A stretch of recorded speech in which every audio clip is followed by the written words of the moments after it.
धर्म प्रेमी बंधु, आप सभी को जय जिनेंद्र। आपके सहयोग से मेरा चैनल आगे बढ़ रहा है। आप सभी से पुनः अनुरोध कि आप अधिक से अधिक इस शेयर को लाइक करें, सब्सक्राइब करें, शेयर करें और जन जन तक इसको पहुंचावें।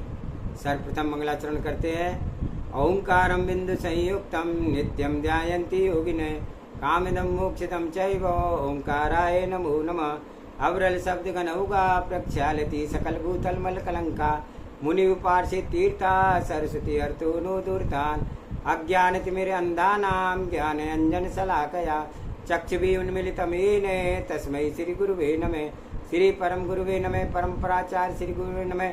सकल कालुष विध्वंसकम श्री श्याम परिवर्धकम धर्म संबंधकम भव्य जीव मन प्रतिबोधकारकम इदम शास्त्रम श्री वरांग चरित नाम देयम तन्मूल ग्रंथकर्तारा श्री सर्वज्ञ देवा तदुत्तर ग्रंथकर्तारा श्री गणधर देवा प्रति गणधर देवा तेषाम वचनसारमासाद्य आचार्य श्री जटा सिंह नंदी जी महाराज विरचितम मंगलम भगवान वीरो मंगलम गौतमगुणी मंगलम कुंद कुंदाद्यो जैन धर्मोस्तु मंगलम। तो यहाँ पर कल हमने स्वाध्याय किया था कि वरांग से कुछ मंत्रियों ने प्रश्न किया और उसका जवाब वरांग ने बड़ी बुद्धिमत्ता पूर्वक दिए और उन्हें आगे उसका जवाब और ध्यान से सुनते हैं कि सब भाव तथा पदार्थ क्षणिक हैं। जिनकी ऐसी मान्यता है उस प्राणी के शुभ कर्म करना, अशुभ आरंभों में से बचना आदि सभी प्रयत्नों का क्या फल होगा। इसके साथ तो हाथ तो विफल ही लगेगी। संसार के प्राणी अपने में अनेक गुणों को धारण करने तथा प्रयत्न करते हैं, किंतु क्षणिक बाद में गुण गुणियों के किस काम आवेंगे और विपरीत बुद्धि क्षणिकवादी एक शब्द भी के अर्थ तक को जान ना सकेगा, क्योंकि दोनों दो अलग अलग क्षणों में उदित होंगे। तो इन अवस्थाओं से बचने के लिए यदि संसार के पदार्थ को सर्वथा नित्य माना जाए तो यह सिद्धांत को मानने पर भी वही सब दोष का विरोध पैदा होंगे कि जगत के क्षणिक मानने से होते हैं, क्योंकि संसार का नाश होना ही स्वभाव है और नित्य सामने पर मानने पर स्थिर पदार्थों का गमन और चलते हुए द्रव्य को ठहरना आदि क्रियाएं असंभव हो जाएंगी। संसार में किसी को भी प्रकार के परिणाम ना होंगे और मोक्ष का तो कहना ही क्या है। संसार के समस्त सचराचर पदार्थ प्रतीत स्वतः ही न होते हुए भी परस्पर अपेक्षा से उत्पन्न होते हैं और लुप्त हो जाते हैं। यद्यपि इसी सिद्धांत को सत्य माना जाए तो भी किसी भी पदार्थ के वास्तविक सत्ता सिद्ध न हो सकेगी। इसके अतिरिक्त एक और शंका उत्पन्न होती है कि जिस पदार्थ के वास्तविक आकार है ही नहीं, वह ज्ञान का अपना प्रतिबिंब क्या देगा।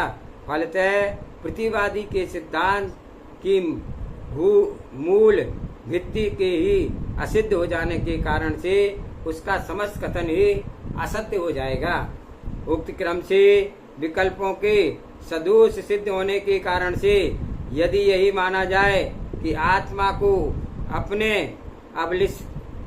अभिलषित पदार्थ की प्राप्ति निजी कर्मों के कारण होती है, वैसा ही संसार के पूज्य आपने भी कहा है कि तभी यही प्रश्न रह जाता है कि इस संसार में रहते हुए कभी भी ऐसा क्षण नहीं आता है कि जब जीव कर्म ना करता हो। तब कौन ऐसे कारण हैं जो कि संसारिक कार्यों को फलहीन बना देते हैं। कोष म्यान में जब तलवार रखी जाती है तो दोनों एक ही मालूम होते हैं, किंतु खड़क के बाहर निकलते ही दोनों अलग अलग सामने आ जाते हैं। किंतु आत्मा शरीर से अलग इस रूप में तो कभी नहीं देखी जा सकती है। ऐसे ढंग से यदि कोई तत्व ज्ञान के विमुख व्यक्ति शंका करे तो उसकी शंका का समाधान उक्त शंका से हो जाता है, क्योंकि इस शंका के द्वारा अंतरात्मा को स्पष्ट झलक मिल जाती है।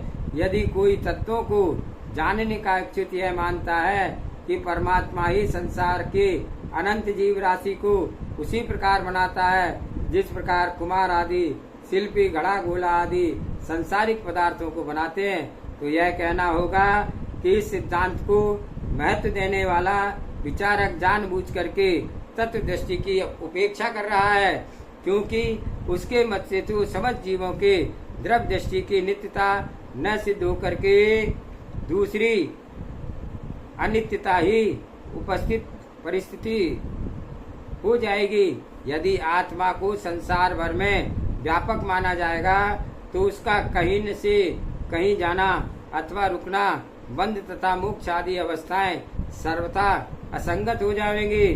सर्वथा पक्ष में आए हुए दोषों से घबरा करके यदि अंगूठी बराबर आत्मा को मानेंगे तो भी उक्त दोषों से मुक्ति न मिलेगी। फलतः इस पक्ष को समर्थ के मूर्ख ही सिद्धि होगी।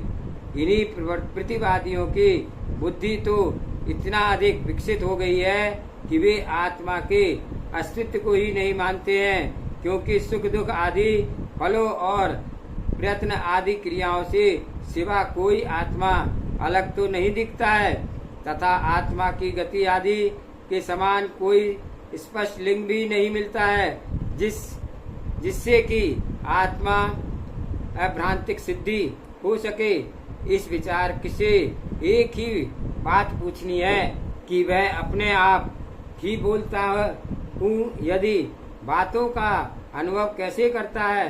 केवल ज्ञानी आचार्यों ने जो जीव पर चार गतियां बताई गई है और वे शून्य नहीं है अपितु उनका निश्चय अस्तित्व है।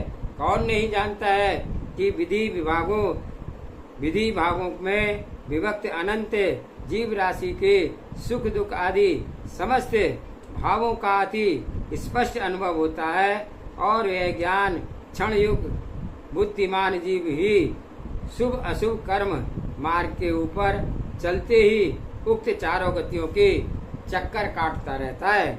जीव में जो कार्य करने की क्षमता है उसे ही व्यवसाय कहते हैं, और इस व्यवसाय की सफलता के दो मार्ग हैं, किसी भी प्रकार का प्रयत्न न करना तथा दूसरा है कि उसके साधनों को जुटा देना।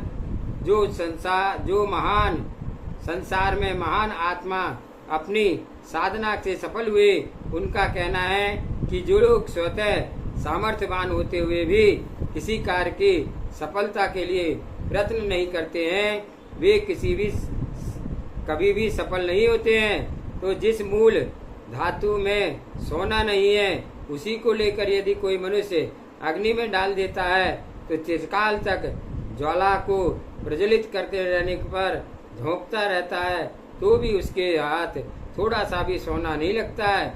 इसी प्रकार से यदि आग जलने का इच्छुक ऐसी लकड़ियों को लेता है कि उनमें कभी आग नहीं लग सकती है और उसको काफी देर तक रगड़ता है, तो इसका यह मतलब यह नहीं है कि उसे अपने महाश्रम के फलस्वरूप उन लकड़ियों में आग मिल जाएगी। अत्यंत वेग से बहती हुई प्रचंड पवन के कारण से भभकी हुई दावा अग्नि को समाचार पाते ही वह व्यक्ति जिसकी आंखें फूट चुकी है उस दिशा को दौड़ता है जो कि बुलाने वाले के विपरीत होती है। फलतः होता यह है कि वह बचता नहीं है और आग के मुख में चला जाता है। कौन नहीं जानता है कि गाय के सींग से दूध नहीं निकलता, दूध वही व्यक्ति पाता है जो ठीक उपाय करता है। बुद्धिमान व्यक्ति देश तथा काल दोनों को समुचित रूप से समझ लेता है और प्रयत्न करता है। गाय को देख करके दूध के लिए उसके स्तन पर हाथ लगाना धीरे धीरे दूध दो लेता है, और सोने की मूल धातु का पता लगा करके वही मतिमान व्यक्ति उसे सोना बना लेता है। अतः जिस अग्नि की आवश्यकता है वह उपयोगी लकड़ी का पता लगा करके उसे रगड़ता है और तुरंत ही अग्नि पैदा कर लेता है। जिस व्यक्ति की आंखें ठीक हैं और ज्योति घटी नहीं है, वह दूसरों को दूर से ही देखता है कि प्रभंजन आंधी के झोंकों से झोंकी गई अरण्यग्नि बड़े विकराल रूप से भभक रही है। तब वह चुपचाप उसी विपरीत दिशा के खिसक जाता है।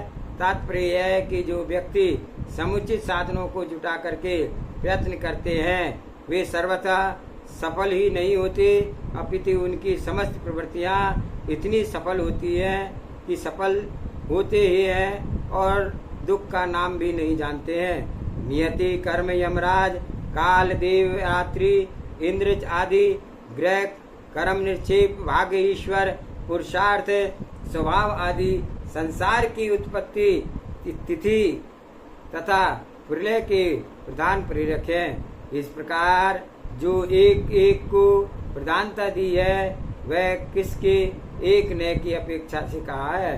अतएव एक नए की अपेक्षा से ही की गई तत्व मीमांसा मोक्ष का कारण ही नहीं होती, किंतु नैगम आदि 7 नयों तथा साधवाद अस्ति आदि 7 नयों तथा शाद अस्ति आदि 7 भंगों के विचार से विचारे गए पदार्थों का जो अनेक दृष्टियों से युक्त ज्ञान होता है, उसके साथ अनेकांत का द्योतक शाद लगा होता है, वही ज्ञान पूर्ण होता है।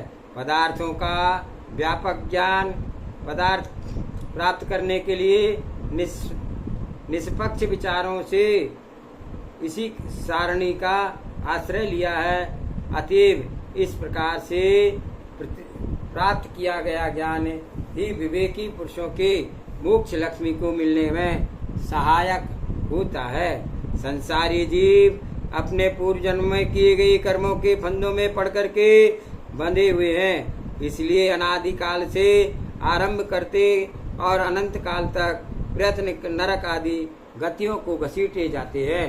संसार चक्र में पड़ा हुआ जीव अपने आप ही अपने आगे आने वाली सुख दुख का परिपूर्ण जन्मों में नींव डालता है, और वह जितने अधिक चक्कर लगाता है उतना ही अधिक उसका चित्त विगूढ़ हो जाता है और मुक्ति उससे दूर भागती है।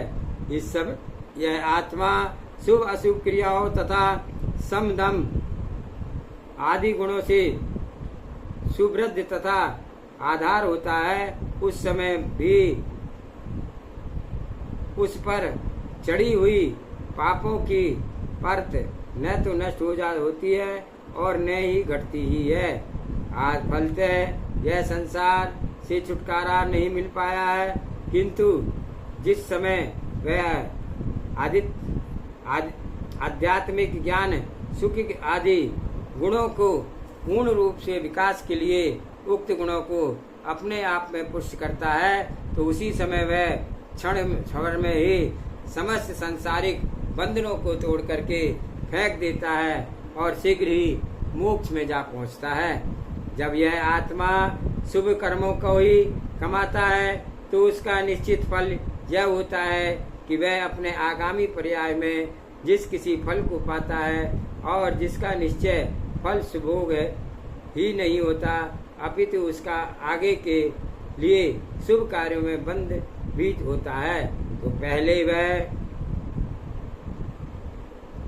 पहले कह चुके हैं कि नरकों में उत्पन्न भीभत्स तथा अरुचिकर होते हैं और वहाँ की प्रत्येक परिस्थिति में दुखी उत्पन्न करती है तथा सब के सब गाढ़ प्रेम से परिपूर्ण हैं और इनों में पर जीवों का जन्म लेते हैं, और जिन्होंने अपने पूर्व में कारणीय कार्यों की अपेक्षा की है, वे वहाँ पर विविध प्रकार के घोर दुख को सतत सहते हैं। जन्म रूप मरण रूपी विशाल पारावार को जब पार करने के लिए समर्थ था, जीव संसारिक में घूमते रहते हैं तथा इस प्रकार से उनके परिपूर्ण कुकर्मों का फल उदय में आता है तो वह त्रियंच गति के उत्पन्न होते हैं।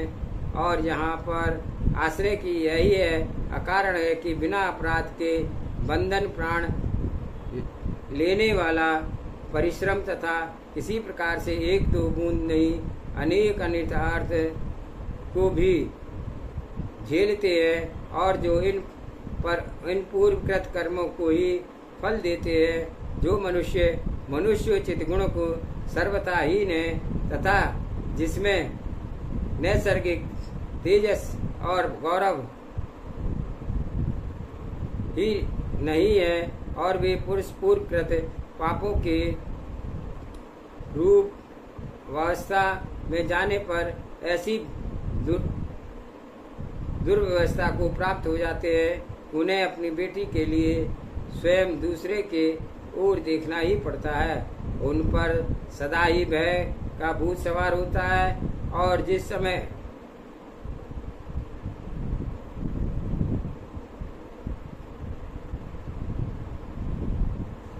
पुरुष पूर्वकृत पापों के उदय अवस्था पर आने पर ऐसी दुर्वस्था को प्राप्त होते हैं, उन्हें अपनी रोटी के लिए भी दूसरों की ओर देखना पड़ता है।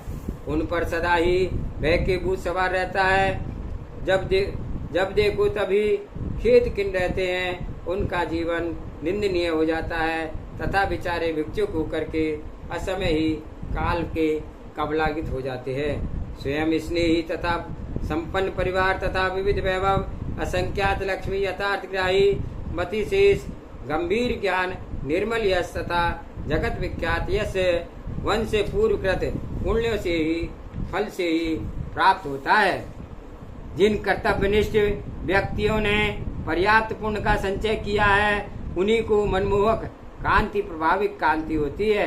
अजीवल परिजनों के पराभाव कारक प्रताप और दुख संसर्गहीन चिरकाल स्थायी यथेष्ट भोग आदि सब ही सुख प्राप्त होते हैं। विवेकी पुरुष जिस समय मदोन्मत्त हाथी पर आरूढ़ होकर के राजाओं को देखते हैं, सूर्याचल पर उदित हुए सूर्य के उद्योत के सदृश प्रकाशमान उत्तम मृगटी के ज्योतिष का साक्षात करते हुए और शरद पूर्णिमा की रात्रि में उदित चंद्रमा के धवलित शीतल कांति के तुल्य छत्रों की शोभा प्रभावित होते हैं और लीला पूर्वक ढूंढते हुए सुंदर चंचल चमरों के महत्व का अनुभव करते हैं और इन राजाओं के गले में पड़े मणिमय विशाल हारों को देखते उनकी छटा चारों ओर फैल जाती है और उसके साथ अनेक आज्ञाकारी सेवक रहते हैं जो पुनः पुनः उसे कारणीय काम पूछते रहते हैं। किए गए अपने पूर्व पुण्य के फल से ही चलते हैं, अन्यथा नहीं।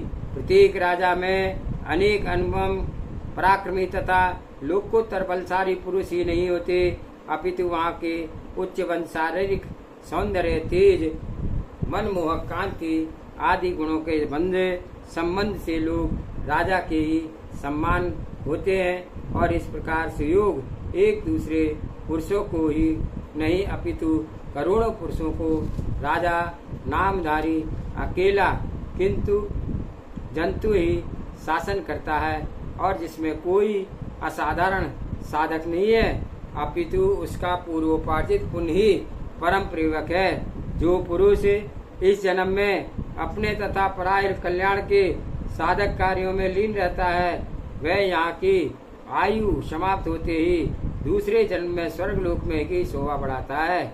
वहाँ पहुँच करके वह गुणों का राजा ऋणमा महिमा आदि रिद्धियों को प्राप्त करता है तथा उसके प्राप्त होते ही ऐसे स्वर्ण सुंदरियों के पति होता है और जिसका निर्मल आर्थिक वस्तुओं का आकर्षक वस्त्र तथा सोने आदि के बहुमूल्य धातुओं से बने आभूषणों पर भी पराक्रम धूल बैठ गई थी और वे सुंदर सुगंधित मालाओं और पुष्पों से सजी रहती थी।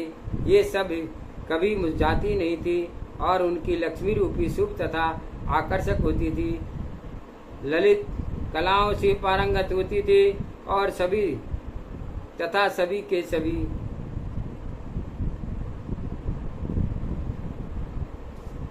तथा कोई भी ऐसा गुण नहीं है जो कि उनमें न पाया जाता हो।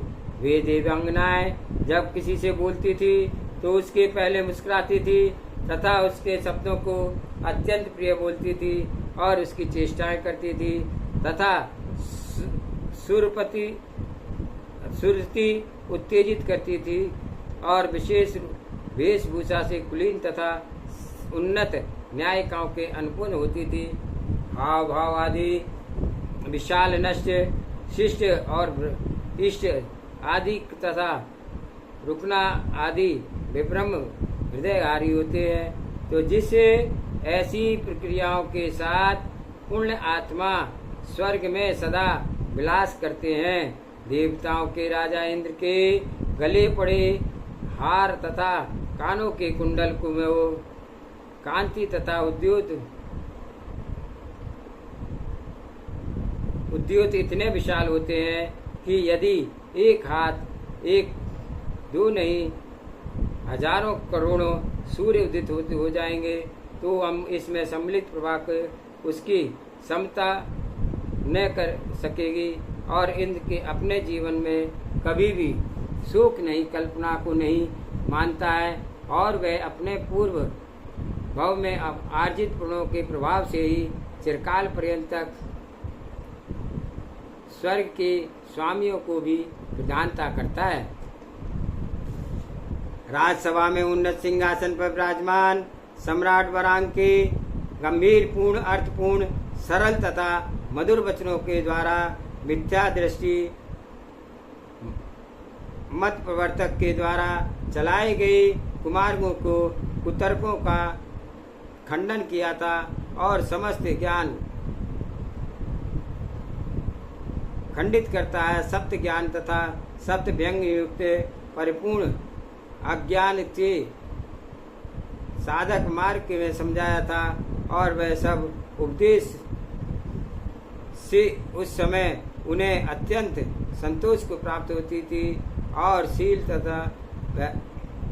शील क्रिया शैली तथा क्रिया तथा पुरुषों के भोले तथा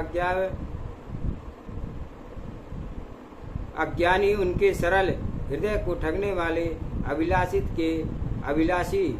दुष्ट उपदेश दिया और उस समस्त ज्ञान के रहस्य को स्पष्ट करने के लिए ही उत्तम उदार विचार सन्मति तथा सम्यक दृष्टि आदि नहीं रखी गए, फिर भी व्याख्यान देना आरंभ किया था। इस प्रकार से ये हमारा 24वां सर्ग यहाँ पर आज समाप्त हुआ। जावानी के ज्ञान से सूझे लूकालोक सुवाणी मस्तक नमु सदा दे तू दो। हे जिनवाणी भारती तो हे जपो दिन रैन जो तेरी शरणागे सो पावे सुख चैन। हे भजो अरिहंत को गुरु सेवा निर्गंत दया धर्म पालो सदा यही मोक्ष का पंथ।